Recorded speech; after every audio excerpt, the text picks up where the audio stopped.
শাপলা চত্বরের রক্তের উপর 24-এর যে বিপ্লব প্রতিষ্ঠিত হয়েছে, সেই বিপ্লব পরবর্তী বাংলার মাটিতে কাদিয়ানীর অমুসলিম ঘোষণা হতেই হবে, হতেই হবে। ইতিহাসের ঘৃণিত ময়লা আবর্জনা কুখ্যাত গোলাম আহমদ কাদিয়ানী এবং তার অনুসারীদেরকে বাংলার রাষ্ট্রে কাফের ঘোষণা দেখতে চাই। আমরা বলতে চাই পরিষ্কার ভাষায়, আল্লাহ পাক রব্বুল ইজ্জত নবুয়তের যেই প্রাসাদকে পূর্ণ করেছেন, সেই প্রাসাদের সর্বশেষ সুমহান অংশ এবং তার ঈদ বলে মুহাম্মদ সাল্লাল্লাহু আলাইহি ওয়াসাল্লাম নিজেকে ঘোষণা করেছেন। আল্লাহর নবীর পরে ইসলামের নবুয়তের এই সুমহান প্রাসাদে অন্য কেউ যদি নবুয়তের পরিচয় দিতে চায়, সে নবুয়তের এই সুমহান রাজপ্রাসাদে আবর্জনা ময়লা বলে বিবেচিত হবে। ইতিহাসের ঘৃণিত ময়লা আবর্জনা কুখ্যাত গোলাম আহমদ কাদিয়ানী এবং তার অনুসারীদেরকে বাংলার রাষ্ট্রে কাফের ঘোষণা দেখতে চাই। পরিষ্কার বলছি, আমরা 2013 সালের নবী প্রেমিক তাওহীদি জনতার শাপলা চত্বরের রক্তের উপর 24-এর যে বিপ্লব প্রতিষ্ঠিত হয়েছে, সেই বিপ্লব পরবর্তী বাংলার মাটিতে কাদিয়ানীর অমুসলিম ঘোষণা হতেই হবে, হতেই হবে।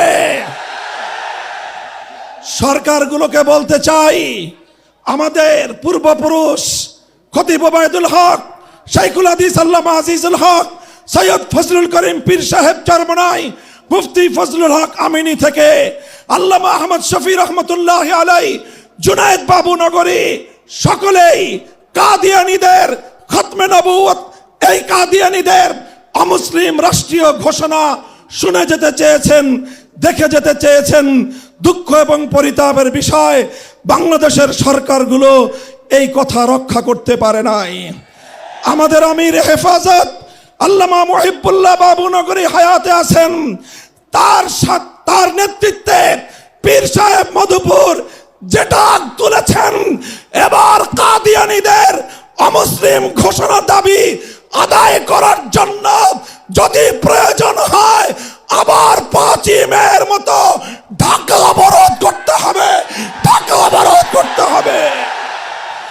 শুধু ঢাকা নয়, প্রয়োজনে জাতীয় সংসদের দিকে লং মার্চ করতে হবে, বাংলাদেশ অবরুদ্ধ করতে হবে, সকল রাজনীতি বন্ধ করে দিতে হবে, পার্লামেন্ট অচল করে দিতে হবে, সচিবালয় বন্ধ হয়ে যাবে, বাংলাদেশ থমকে দাঁড়াবে।